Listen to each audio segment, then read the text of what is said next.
have spoke with the president about the situation. And as a Navy veteran, anyone who serves in the Navy knows that this is a special place, Naval Air Station Pensacola. All these brave warriors who wear the wings, they come through here for flight training. And so this is a dark day for a very great place. I think it not only strikes at the heart of the community here in Northwest Florida, but throughout the Navy, nationwide and really around the world, because of so many people that have been involved in this base in one way or another. And I know that the president is actively monitoring in the White House, and the thoughts and prayers go out to everybody. We at the state of Florida have already dispatched support. Our Department of Emergency Management has sent a mental health coordinator to talk to any of the witnesses, any of the victims, the families, and offer whatever support they can get. Department of Children and Families has sent a mobile response team to the hospital. We have fatalities, but we also have people who are wounded. Some, like the Escambia deputies, look like they're going to be okay. Some are still in surgery, so we're praying hard for those folks. I think there's obviously going to be a lot of questions about, this individual being a foreign national, being a part of the Saudi Air Force, and then to be here training on our soil to do this. And the FBI is working with DOD, they're working with FDLE, they're working with the Escambia County Sheriffs to answer those questions. One of the things that I talked to the president about is, given that this was a foreign national in the employ of a foreign service, and there'll be time to do this, but obviously the government of Saudi Arabia needs to make things better for these victims. And I think that they're going to owe a debt here, given that this is one of their individuals. But what I can tell you is the response that we saw from the deputies at Escambia County, some of the active duty personnel responding to the scene. And you'll hear more in depth of some of these stories as the days go on. But I can tell you, lives were saved because of the response of people both in uniform with the Navy, in uniform with Escambia County. And so in one of the darkest days, I think, of the base's history, you still saw some of that bravery and grit come out. And even people who had been wounded themselves, thinking about others and what could be done to save others. And so those stories are inspiring and keeps us going on a otherwise very bad day. And with that, I'm going to bring up the base commander of NAS Pensacola. Thank you, sir. Thank you, sir. Hello, everybody. Again, Captain Tim Kinsler, the commanding officer of Naval Air Station Pensacola.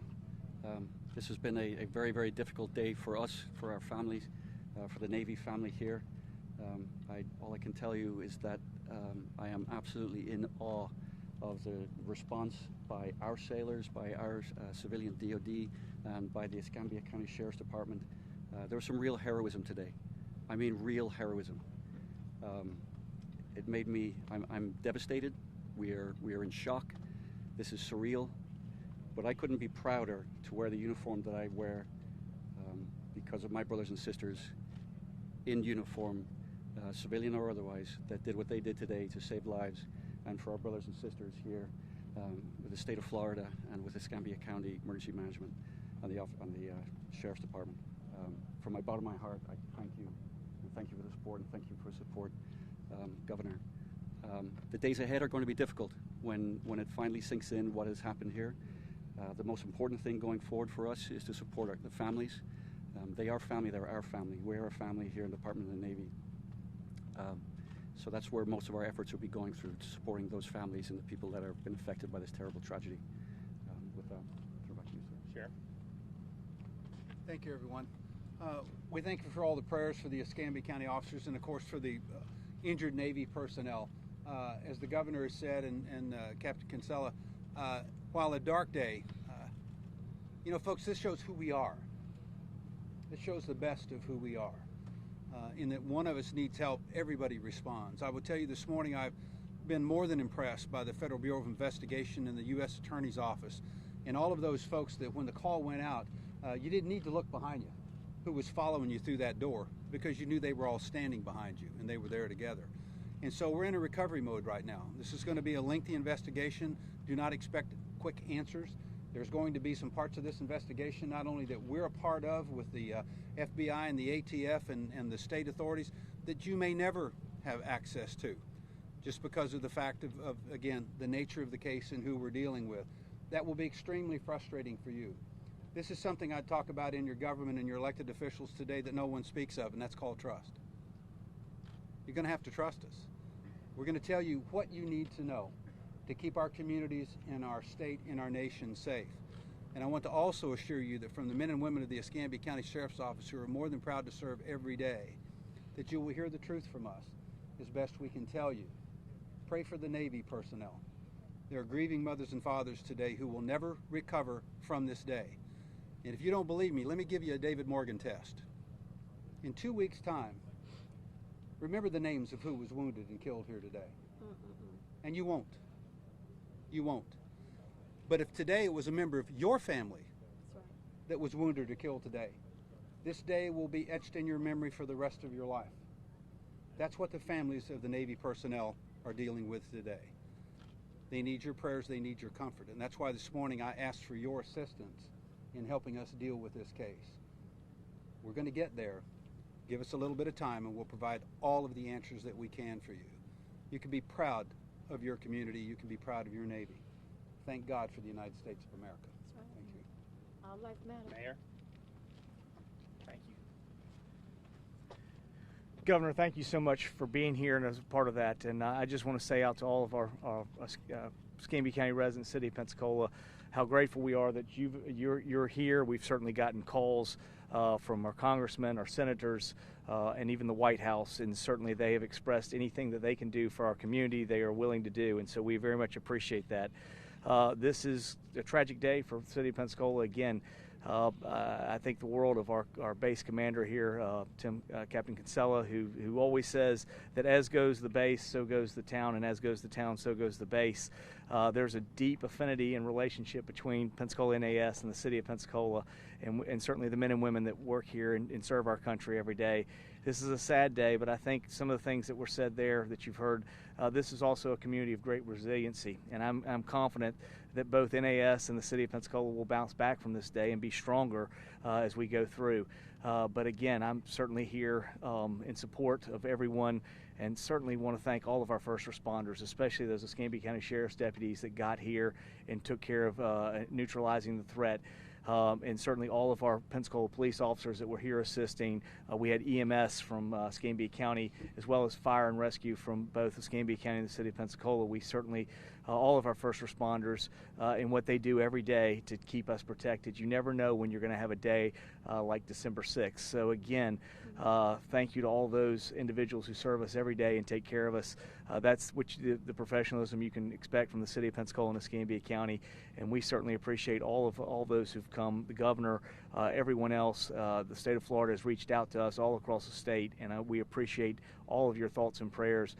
Please continue to keep thinking about Pensacola NAS and the people there, and we will bounce back from this. Thank you. I think we have time, myself or some of the others, if there's any questions. Governor, as a former member of the Navy JAG Corps, former officer who served in the Middle East, how would you expect this investigation to play out? Well, I think that the FBI is probably going to brief you guys in due time, and I think they're leading for it. But obviously, when you have a foreign national involved, particularly in that part of the world, the investigation is obviously going to be different than if it were just somebody from a local community, and I think you'll see that as things go on. Governor or Captain Kinsella, can you maybe help people understand the background nature of what this training program is and why someone from Saudi Arabia was training here? Yeah, I'll let the captain, if he wants to weigh in on that. We have a international training syllabus. We have students from several different countries that come here. They learn aviation. They become naval aviators while they're here. It's something that we've been doing for quite a while, and it's with our partner nations. It's important that cross-pollination, that cross-training that we do with our allies is something that we've done for a long time. I mean, in World War II, we had Royal Air Force folks that were training here. There's always been international students training here because it's a good place to train, and it's a good quality training. How many students do you have, international students? I can't speak to the exact number of international students. Roughly? A couple of hundred. What was he training to do, sir?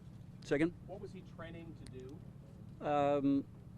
He was just in the aviation pipeline, so we'll just say he was training in aviation. And at the time of the shooting, the suspect was a member of the Saudi Arabian Air Force? I don't want to get into that.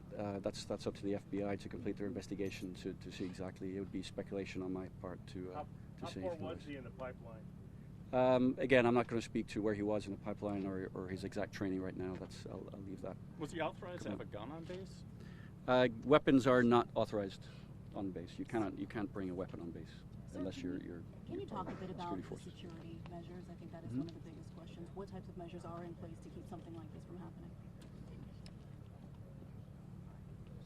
Yeah, that's something that's difficult for me to speak here because our security measures, well, we keep them to ourselves for a reason. If I talk to you about our security measures, but I will say that we practice to this. This is part of our training.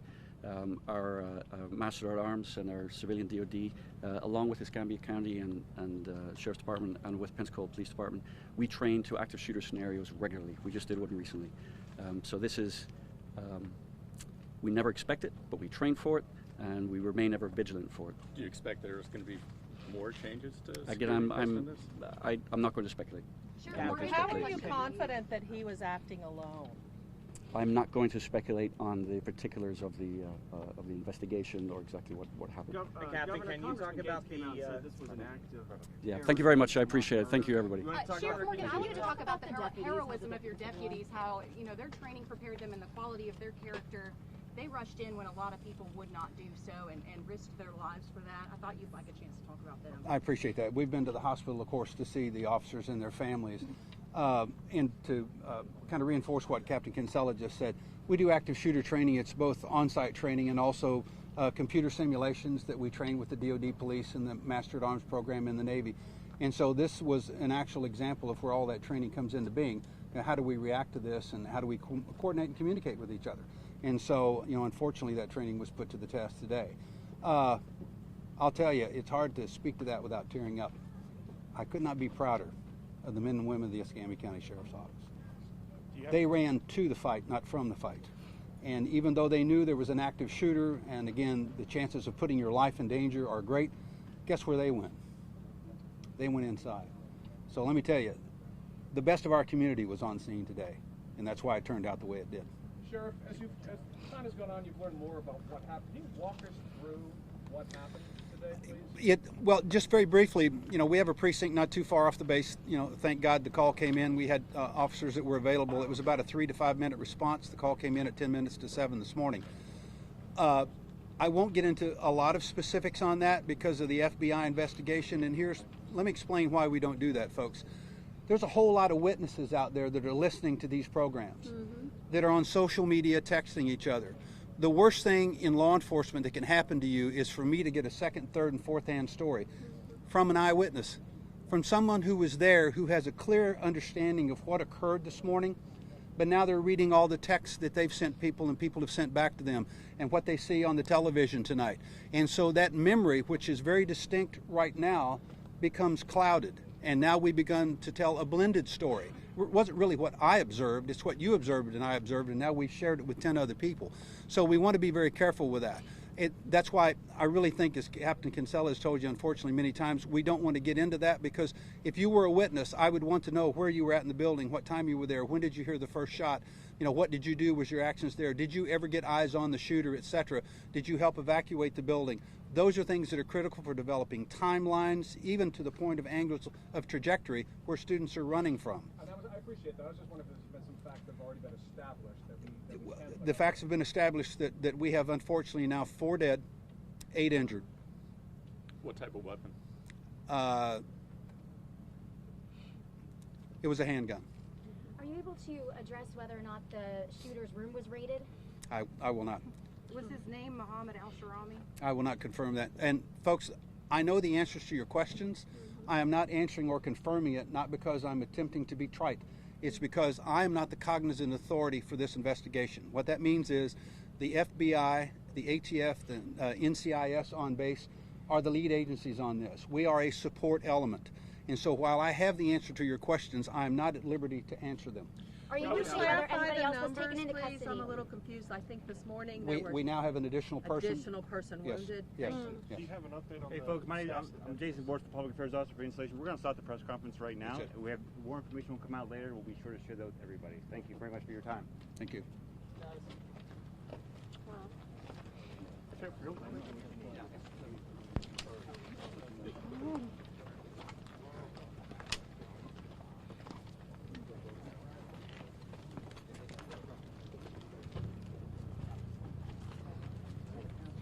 Okay, how are you? At FBI Jackson. At FBI Jackson on Twitter. Follow them, and we'll be giving you some updates on when we'll be pushing stuff out, when any other events will pop out. At FBI Jackson on Twitter.